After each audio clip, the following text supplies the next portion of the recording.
नमस्कार दोस्तों, एक बार फिर स्वागत है आपका स्टडी जोन क्लासेस का यूट्यूब चैनल में। तो दोस्तों लास्ट क्लास में हमने बात की थी सब्जेक्ट स्ट्रेंथ ऑफ मटेरियल की, और दोस्तों हमने डिस्कस किया था प्रिंसिपल स्ट्रेस के बारे में, और उसके कुछ कंसेप्ट अपन ने डिस्कस किए थे दोस्तों। तो दोस्तों उसी श्रृंखला में आगे बढ़ते हुए आज की क्लास हम स्टार्ट करते हैं। और आज की क्लास का दोस्तों हमारा पहला टॉपिक है मोर सर्कल यानी मोर व्रत। दोस्तों बहुत ही इंपॉर्टेंट टॉपिक है मोर सर्कल। एग्जाम में काफ़ी क्वेश्चन इस टॉपिक से आते हैं दोस्तों, अच्छे से समझना, हिंदी में से बोल देंगे मोर व्रत।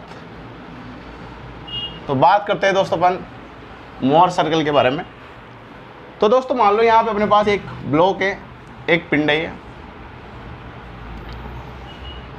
इस पे दोस्तों इधर जो स्ट्रेस लग रही है वो लग रही है सिग्मा एक्स, ये इधर भी लग रही है सिग्मा एक्स, ये इधर लग रही है सिग्मा वाई, और इधर लग रही है दोस्तों सिग्मा वाई, और इधर लग रही है दोस्तों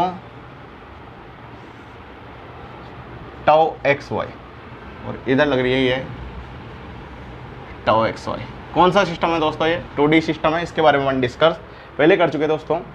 मान लो दोस्तों इस मोर सर्कल को अपन एक एग्जाम्पल से समझते हैं। अपन को मान लो दोस्तों सिग्मा एक्स की वैल्यू अपन को दे रखी है, कितनी दे रखी है? 80 मेगा पास्कल, ठीक है दोस्तों। सिग्मा वाई की वैल्यू अपन को दे रखी है 40 मेगा पास्कल, 40 मेगा पास्कल, और टाउ एक्स वाई की वैल्यू दोस्तों अपन को दे रखी है 30 मेगा पास्कल। यहाँ से दोस्तों अपन क्या करते थे, थीटा एंगल लेते थे, और थीटा एंगल पे अपन क्या याद करते थे? नॉर्मल स्ट्रेस सिग्मा एन और टेंजेंशियल स्ट्रेस सिग्मा टी की वैल्यू अपन, जिसको अपन शियर स्ट्रेस भी बोल सकते हैं, सिग्मा टी को अपन टाउ भी बोल सकते हैं। क्या बोल सकते हैं? शियर स्ट्रेस, ठीक है दोस्तों। तो दोस्तों एनालिटिकल मेथड से अपन ने इसकी वैल्यू फाइंड आउट करी थी सिग्मा एन की और सिग्मा टी के। डायरेक्ट अपन को फॉर्मूले याद थे, फॉर्मूले अपन ने वैल्यू पुट करी थी, थीटा का मान पुट किया था, और अपन ने आंसर फाइंड आउट किया था। तो दोस्तों नॉर्मल स्ट्रेस और टेंजेंशियल स्ट्रेस अपन फाइंड आउट करेंगे किससे? मोर वृत्त की सहायता से, मोर सर्कल की सहायता से। किस प्रकार अपन फाइंड आउट करेंगे दोस्तों, उसके बारे में डिस्कस करते हैं। तो सबसे पहले तो बात आती है कि दोस्तों जो मोर सर्कल है, ये मोर सर्कल या मोर वृत्त किसे कहते हैं? तो दोस्तों अपन एक ग्राफ ड्रॉ करते हैं, किस किस के बीच में? शियर स्ट्रेस और नॉर्मल स्ट्रेस के बीच में। शियर स्ट्रेस को लेते हैं दोस्तों अपन वर्टिकल एक्सेस में यानी वाई एक्सेस पे, ठीक है दोस्तों। और नॉर्मल स्ट्रेस यानी सिग्मा को लेते हैं अपन एक्स एक्सेस पे, ठीक है दोस्तों। ये तो है अपनी शियर स्ट्रेस, शियर स्ट्रेस, और ये है दोस्तों अपनी नॉर्मल स्ट्रेस। तो दोस्तों नॉर्मल स्ट्रेस और शियर स्ट्रेस के बीच जो कर्व ड्रॉ किया जाता है उसी कर्व को बोला जाता है मोर वृत्त या मोर सर्कल। अब दोस्तों ये एग्जाम्पल अपन को दे रखा है, इस एग्जाम्पल पे बेस पे अपन एक मोर वृत्त यानी मोर सर्कल ड्रॉ करते हैं। किस प्रकार ड्रॉ करते हैं उसको समझते हैं दोस्तों। ये मान लो दोस्तों ये ओरिजिन है यानी मूल बिंदु है, ठीक है दोस्तों। अब दोस्तों जो सिग्मा एक्स की वैल्यू दे रखी है वह 80 मेगा पास्कल दे रखी है, सिग्मा वाई की वैल्यू 40 मेगा पास्कल दे रखी है।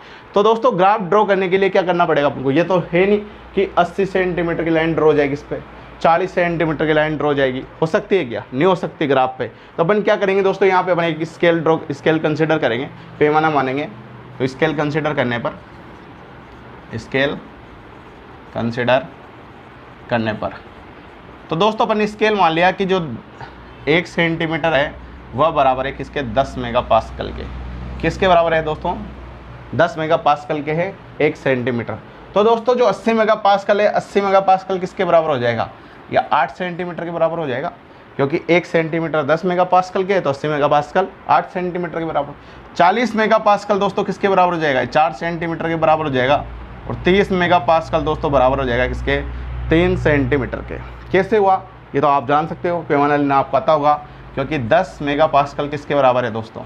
ये है 1 सेंटीमीटर के बराबर। तो 1 मेगा पास्कल किसके बराबर होगा? 1/10 के। ये तो बचपन वाली बात है दोस्तों। तो 80 मेगा पास्कल किसके बराबर होगा? 80 मेगा पास्कल बराबर हो जाएगा दोस्तों 1/10 इंटू 80। कितना है दोस्तों? इससे 0 से 0 कट गया, ये आ गया 8 सेंटीमीटर। तो इस प्रकार से निकाला अपन ने, ये 8 सेंटीमीटर के, ये 4 सेंटीमीटर के, और ये 3 सेंटीमीटर के, ठीक है दोस्तों। तो सबसे पहले अपन ने पैमाना कंसिडर कर लिया। अब दोस्तों जो एक्स अक्ष है, एक्स अक्ष पे अपन ने लिया नॉर्मल स्ट्रेस को, और जो सिग्मा एक्स और सिग्मा वाई है दोस्तों, ये कौन सी स्ट्रेस है? ये दोनों नॉर्मल स्ट्रेस है। और नॉर्मल स्ट्रेस को कहाँ लेंगे अपन? एक्स अक्ष पे लेंगे। तो मान लो दोस्तों यहाँ से ये 8 सेंटीमीटर पे एक पॉइंट ड्रॉ कर दिया अपन ने, ये पॉइंट है सिग्मा एक्स। कौन सा है? Sigma x. यहाँ से दोस्तों 4 सेंटीमीटर पे मान लो ये पॉइंट है सिग्मा वाई का। तो ये तो सिग्मा एक्स और ये सिग्मा वाई। यहाँ से यहाँ तक की डिस्टेंस दोस्तों ये सिग्मा वाई, और यहाँ से यहाँ तक की डिस्टेंस है दोस्तों ये सिग्मा एक्स। ठीक है दोस्तों। अब दोस्तों बात करते हैं टाउ एक्स वाई की। टाउ एक्स वाई कितना है? 3 सेंटीमीटर है। तो दोस्तों 3 सेंटीमीटर एक बार तो अपन ऊपर लेंगे, यह 3 सेंटीमीटर, और एक बार 3 सेंटीमीटर दोस्तों अपन नीचे लेंगे, यह 3 सेंटीमीटर। यहाँ पे क्या लिया दोस्तों? ये लिया अपन ने टाउ एक्स वाई, और यहाँ पे भी क्या लिया? Tau x Y. ठीक है दोस्तों। अब दोस्तों अपने दिमाग में बात आती है कि सर जो टाउ एक्स वाई लिया, ये ऊपर भी लिया, ये नीचे भी लिया, ये दोनों तरफ क्यों लिया? सिग्मा एक्स और सिग्मा वाई तो अपन ने एक ही तरफ लिया, और इसको दो तरफ क्यों लिया? एक अक्ष के ऊपर भी लिया और एक अक्ष के नीचे भी लिया।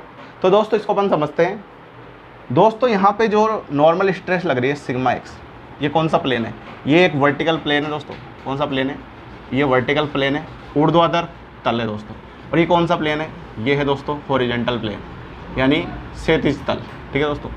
तो दोस्तों जो सिग्मा एक्स लग रही है, ये वर्टिकल प्लेन पे इस डायरेक्शन में लग रही है, और दोस्तों जो टाउ एक्स वाई लग रही है वो ऐसे लग रही है, ऐसे लग रही है, मतलब इस प्लेन की क्या लग रही है? समांतर लग रही है। तो दोस्तों ये टाउ एक्स वाई क्या करेगी? इसको ये इसके पैरेलल लग रही है, तो इसको ऐसे करने की कोशिश करेगी, ऐसे। तो इसको प्लेन को, ये वर्टिकल प्लेन को कहाँ ले जाने की कोशिश करेगी? एंटी क्लॉकवाइज डायरेक्शन में ले जाने की कोशिश करेगी, एंटी क्लॉकवाइज डायरेक्शन में ले जाने की कोशिश करेगी। तो दोस्तों जब भी शियर स्ट्रेस किसी प्लेन को एंटी क्लॉकवाइज डायरेक्शन में ले जाने की कोशिश करे, तो अपन शियर स्ट्रेस को लेंगे नेगेटिव। क्या लेंगे? नेगेटिव। ठीक है दोस्तों। और दोस्तों जो ये हॉरिजॉन्टल प्लेन है, इस हॉरिजॉन्टल प्लेन पे सिग्मा वाई तो कैसे लग रही है? ऐसे लग रही है। और टाउ एक्स वाई कैसे लग रही है दोस्तों? टाउ एक्स वाई ऐसे लग रही है। तो टाउ एक्स वाई इसको कहाँ ले जाने की कोशिश करेगी? इसको इधर ले जाने की कोशिश करेगी, ऐसे लग रही है। तो ऐसे लगाने की कोशिश करेगी, तो कौन सी डायरेक्शन है दोस्तों? ये क्लॉकवाइज डायरेक्शन है। शॉर्ट फॉर्म में लिख रहा हूँ मैं, क्लॉकवाइज यानी घड़ी की दिशा में क्लॉकवाइज ले जाने की कोशिश करेगी। तो शियर स्ट्रेस को लेंगे अपन दोस्तों पॉजिटिव। क्या लेंगे? पॉजिटिव। तो दोस्तों सिग्मा एक्स पे तो एंटी क्लॉकवाइज रहेगी, नेगेटिव डायरेक्शन रहेगी किसकी? टाउ एक्स वाई की। इसलिए कहाँ पे लिया? वाई की नेगेटिव डायरेक्शन में लिया टाउ एक्स वाई। और यहाँ पे दोस्तों कौन सी डायरेक्शन रहेगी? सिग्मा वाई पे क्लॉकवाइज डायरेक्शन। यहाँ पे टाउ एक्स वाई को क्या लेंगे अपन? पॉजिटिव। इसलिए यहाँ पे कहाँ लिया? ऊपर लिया। आशा करता हूँ दोस्तों ये कंसेप्ट आपको समझ में आ गया होगा कि जब भी शियर स्ट्रेस किसी प्लेन को एंटी क्लॉकवाइज डायरेक्शन में ले जाने की कोशिश करेगी, तो उसे अपन नेगेटिव लेंगे, और जब भी ये क्लॉकवाइज डायरेक्शन में ले जाने की कोशिश करेगी, तो उसे क्या लेंगे अपन? पॉजिटिव लेंगे। ठीक है दोस्तों। तो ये दोनों डायरेक्शन में अपन ने ले लिया। अब दोस्तों इन दोनों पॉइंटों को अपन मिला देते हैं। इन दोनों पॉइंटों को अपन ने मिला दिया दोस्तों, इनको अपन ने मिला दिया दोस्तों। तो इसको केंद्र मानते हुए, इसको सेंटर मानते हुए, इसको सेंटर मानते हुए, इसको रेडियस मानते हुए क्या करेंगे? अपन एक सर्कल ड्रॉ कर देंगे दोस्तों। ये अपन ने एक सर्कल ड्रॉ कर दिया, और दोस्तों यह सर्कल ही क्या कहलाएगा? सर्कल ड्रॉ कर देते हैं। यह सर्कल ही दोस्तों अपना कहलाएगा मोर वृत्त। क्या कहलाएगा? मोर सर्कल। तो इस प्रकार से दोस्तों अपन मोर सर्कल को जनरेट कर सकते हैं। किसकी सहायता से? सिग्मा एक्स, सिग्मा वाई और टाउ एक्स वाई की सहायता से। ठीक है दोस्तों। अब दोस्तों ये तो बात होगी किसकी? मोर सर्कल की। और ये बात होगी स्ट्रेस जो टाउ एक्स वाई है उसके साइन कन्वेंशन की। किसकी बात होगी? साइन कन्वेंशन, चिन्ह परिपाटी की। ठीक है दोस्तों। आशा करता हूँ यहाँ तक की चीज़ आपको समझ में आ गई होगी। इसके बाद बात करते हैं दोस्तों। अब दोस्तों अपन ने बात किया था कि मैक्सिमम नॉर्मल स्ट्रेस क्या होती है और मिनिमम नॉर्मल स्ट्रेस क्या होती है। तो दोस्तों जहाँ पे भी ये मोर सर्कल इस एक अक्ष को कट करेगा, वहाँ पे नॉर्मल स्ट्रेस क्या रहेगी? मैक्सिमम रहेगी, क्योंकि एक एक्सेस पे क्या ले रहे हैं अपन? नॉर्मल स्ट्रेस ही ले रहे हैं। तो दोस्तों मैक्सिमम नॉर्मल स्ट्रेस कहाँ तक आई? यहाँ तक आई, यहीं कट कर रहा है, इससे आगे तो नहीं आ रही। तो यहाँ से यहाँ तक जो स्ट्रेस रहेगी दोस्तों, वो क्या कहलाएगी? अपनी मैक्सिमम नॉर्मल स्ट्रेस कहलाएगी। अब इसको दोस्तों अपन पॉइंट कंसिडर कर देते हैं। यहाँ पे ये ए पॉइंट, ये बी पॉइंट, ये सी, ये डी, ये ई। तो दोस्तों यहाँ पे मैक्सिमम जो नॉर्मल स्ट्रेस रहेगी किसके बराबर रहेगी? ओ ई के बराबर रहेगी। ठीक है दोस्तों। इसके बाद बात करी थी अपन ने मिनिमम नॉर्मल स्ट्रेस की, करी थी दोस्तों। मिनिमम नॉर्मल स्ट्रेस यहाँ से यहाँ तक की रहेगी। तो यहाँ से यहाँ तक ये क्या रहेगी दोस्तों? ये रहेगी मिनिमम नॉर्मल स्ट्रेस। दोस्तों अपन ने एक बात और करी थी। क्या बात करी थी? मैक्सिमम शियर स्ट्रेस की। तो दोस्तों जो वाई एक्सेस पे है, वाई एक्सेस पे कौन किसको रिप्रेजेंट कर रहा है? Y axis. शियर स्ट्रेस को रिप्रेजेंट कर रहे हैं अपन किस पे? वाई एक्सेस पे। तो यहाँ से यहाँ तक दोस्तों जो मैक्सिमम डिस्टेंस रहेगी, ये कौन सी रहेगी? ये वाली डिस्टेंस मैक्सिमम रहेगी दोस्तों, ये वाली। ये वाली मैक्सिमम डिस्टेंस दोस्तों किसको रिप्रेजेंट करेगी, ये रिप्रेजेंट करेगी मैक्सिमम शियर स्ट्रेस को। ये किसको रिप्रेजेंट करेगी, मैक्सिमम शियर स्ट्रेस को। तो दोस्तों अपन ने बात कर ली मैक्सिमम नॉर्मल स्ट्रेस की, मिनिमम नॉर्मल स्ट्रेस की और मैक्सिमम शियर स्ट्रेस की। यहाँ पे भी एक पॉइंट डिनोट कर देते हैं CH, मतलब CH जो लाइन है दोस्तों ये रिप्रेजेंट करेगी मैक्सिमम शियर स्ट्रेस को। और ये क्या है दोस्तों, ये इस सर्कल की रेडियस है नहीं है, ये भी रेडियस है, ये भी रेडियस है, ये भी रेडियस है। तो दोस्तों जो भी रेडियस है इससे अपन ये कंसेप्ट निकाल सकते हैं कि जो भी मोर सर्कल की रेडियस है, मोर सर्कल की रेडियस मैक्सिमम शियर स्ट्रेस को रिप्रेजेंट करती है। किसको रिप्रेजेंट करती है, मैक्सिमम शियर स्ट्रेस को। पता नहीं दोस्तों कितनी बार इससे JN में क्वेश्चन आ चुका है कि मोर वृत्त की जो रेडियस होती है, जो त्रिज्या होती है, वो किसको रिप्रेजेंट करती है। तो दोस्तों किसको रिप्रेजेंट करती है, ये मैक्सिमम शियर स्ट्रेस को। ठीक है दोस्तों। तो दोस्तों अपन ने जो भी इसमें पढ़ा मोर सर्कल में उसको 1 बाय 1 अपन नोट कर लेते हैं, जिससे आपको किसी प्रकार की कोई परेशानी नहीं आए। ठीक है दोस्तों, तो अब हम आगे चलते हैं।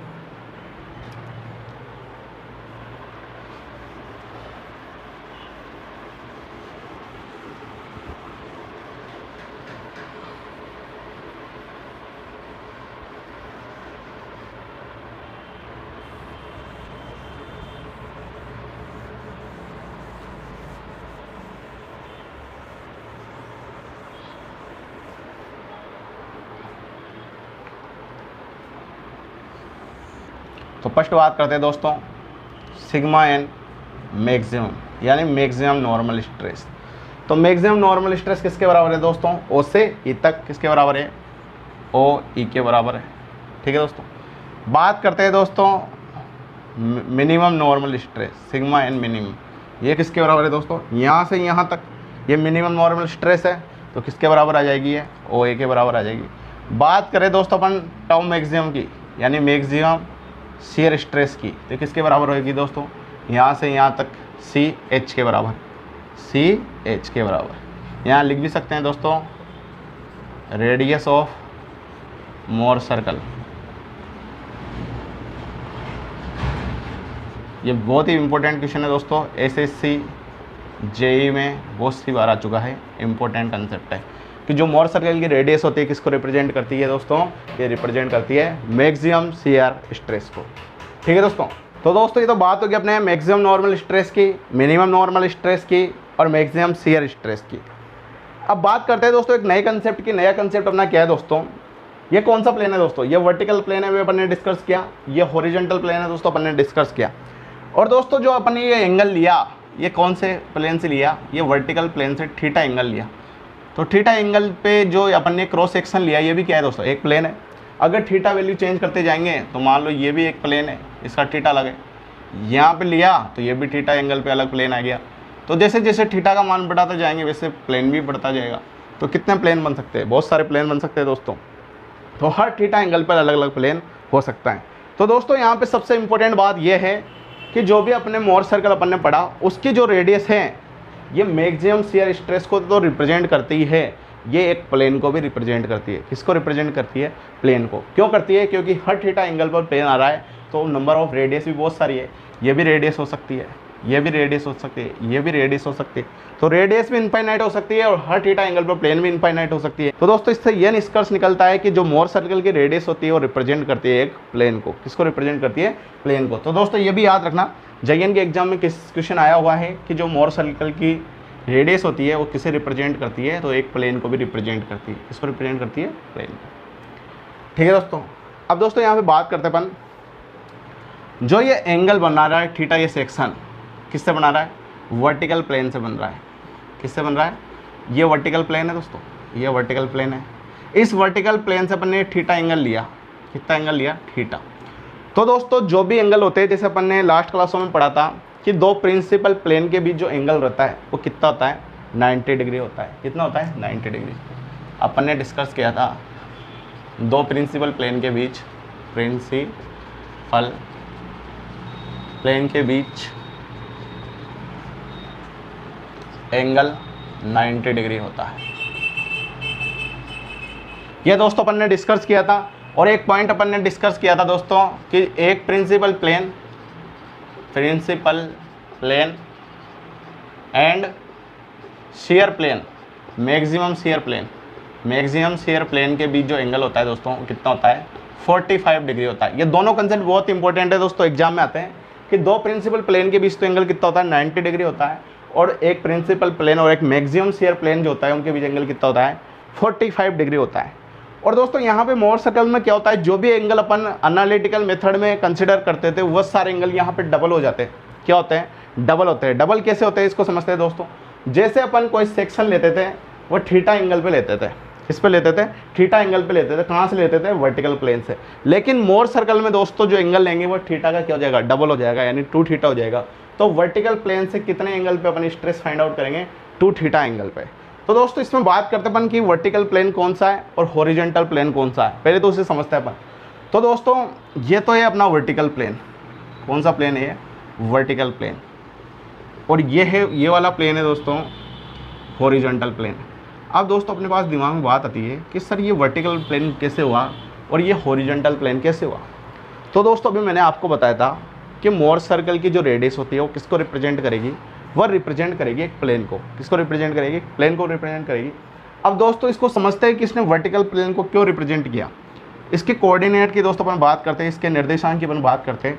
तो यहाँ से यहाँ तक एक्स कोऑर्डिनेट तो कितना है, सिग्मा एक्स, और वाई कोऑर्डिनेट कितना है दोस्तों, ये वाई कोऑर्डिनेट है माइनस का टाउ एक्स वाई, यही है दोस्तों। और ये सिग्मा एक्स और माइनस टाउ एक्स वाई कहाँ पे लग रहे थे, ये सिग्मा एक्स और ये माइनस का टाउ एक्स वाई इसी प्लेन पे लग रहे थे, इसी प्लेन पे लग रहे थे। तो ये प्लेन कौन सा है दोस्तों, वर्टिकल प्लेन है। इसलिए इस प्लेन को क्या बोल दिया अपन ने, वर्टिकल प्लेन। इस पॉइंट के कोऑर्डिनेट की दोस्तों अपन बात करें तो इस पॉइंट की कोऑर्डिनेट क्या है, इस पॉइंट की कोऑर्डिनेट है सिग्मा वाई और टाउ एक्स वाई। और सिग्मा वाई और टाउ एक्स वाई कहाँ लग रहे हैं दोस्तों, इस प्लेन पे लग रहे हैं। सिग्मा वाई और टाउ एक्स वाई पॉजिटिव वाली कहाँ पे लग रहे हैं, इस प्लेन पे लग रहे हैं। और ये प्लेन कौन सा है, ये हॉरिजॉन्टल प्लेन है दोस्तों। तो कौन सा प्लेन हो गया, हॉरिजॉन्टल प्लेन। और ये कौन सा प्लेन हो गया दोस्तों, वर्टिकल प्लेन।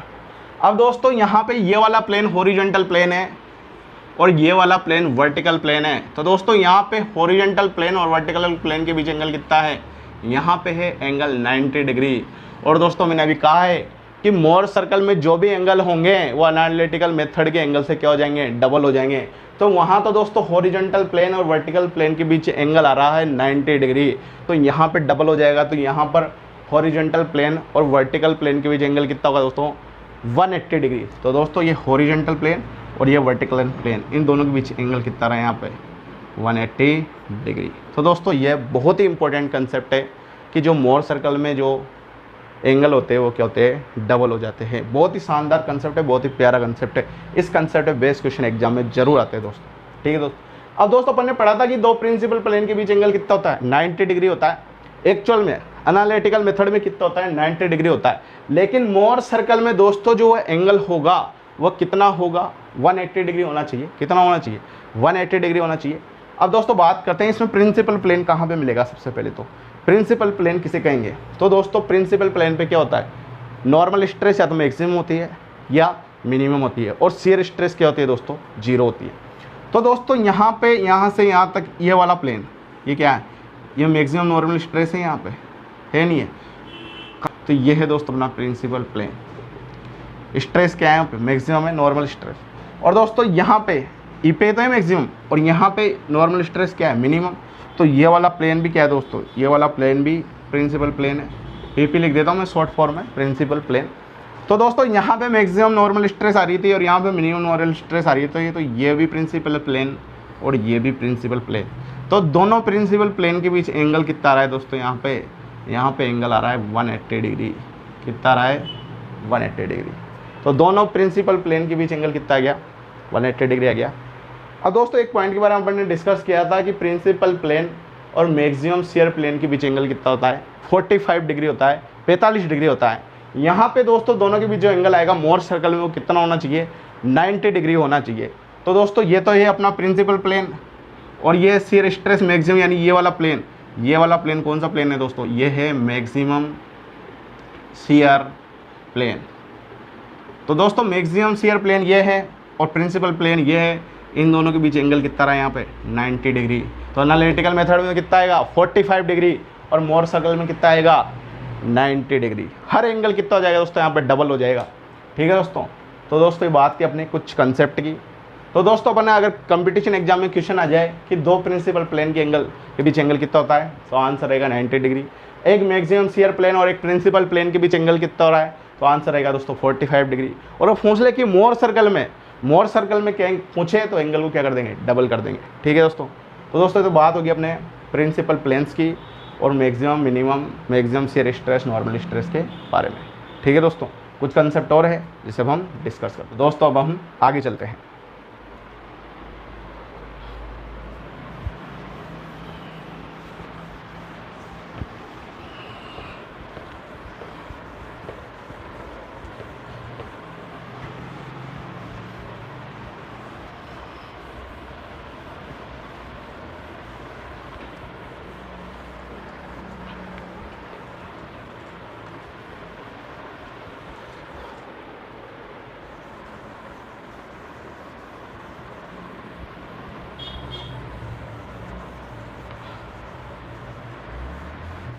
तो दोस्तों बात करते हैं यहाँ पे अगले कंसेप्ट की, और अगला कंसेप्ट अपन समझते हैं दोस्तों।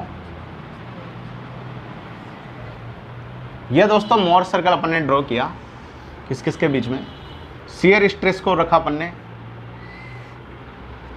वाई एक्सेस पे, नॉर्मल स्ट्रेस को दोस्तों अपन ने रखा एक्स एक्सेस पे। ये यहाँ अपना ओरिजिन, ये यहाँ पे सिग्मा एक्स, ये सिग्मा वाई,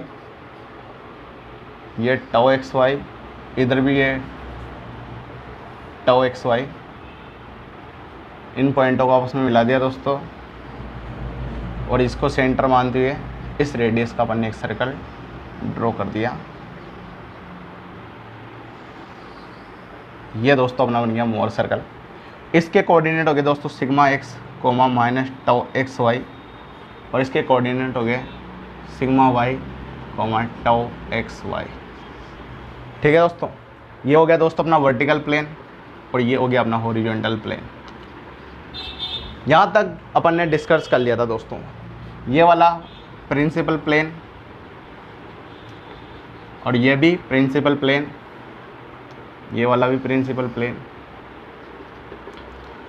ये इसका ये मैक्सिमम शियर स्ट्रेस, इसे बोलते हैं maximum shear plane, maximum shear plane. Angle के बारे में अपन ने डिस्कस कर लिया कि जो दो प्रिंसिपल प्लेन होते हैं, दो प्रिंसिपल प्लेन के बीच एंगल होता है 90 डिग्री। एक प्रिंसिपल प्लेन एंड एक मैक्सिमम शियर प्लेन के बीच एंगल होता है 45 डिग्री, और vertical plane and horizontal plane के बीच एंगल होता है दोस्तों 90 डिग्री।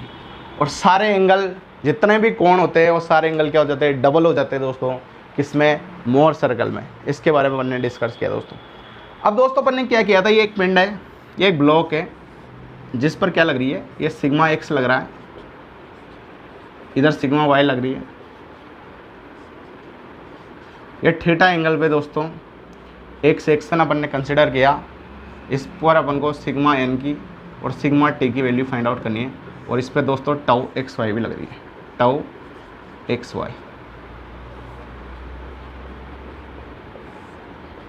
इसके बारे में दोस्तों अपन ने डिस्कस किया।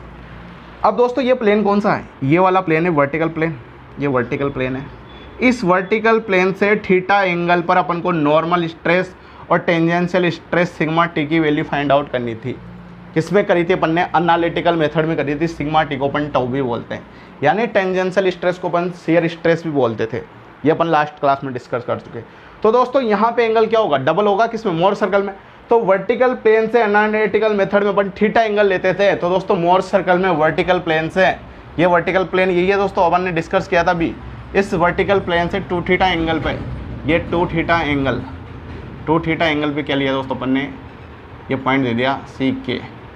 इस पे क्या करेंगे दोस्तों, इस प्लेन पे अपन को क्या करनी है, सिग्मा एन और सिग्मा टी की वैल्यू फाइंड आउट करनी है। कैसे फाइंड आउट करेंगे दोस्तों, अपन ने यहाँ से क्या किया, यहाँ से एक परपेंडिकुलर डाला, एक लंब डाला, और ये पॉइंट दे दिया, मान लो इस पॉइंट को नाम दे दिया दोस्तों जी। तो ये के जी, ये वर्टिकल डिस्टेंस है दोस्तों। अब वर्टिकल डिस्टेंस, यहाँ पे वर्टिकल डिस्टेंस किसने किसको रिप्रेजेंट किया था, टाउ को रिप्रेजेंट किया था। तो यहाँ पे भी वर्टिकल डिस्टेंस किसको रिप्रेजेंट करेगी दोस्तों, टाउ को रिप्रेजेंट करेगी।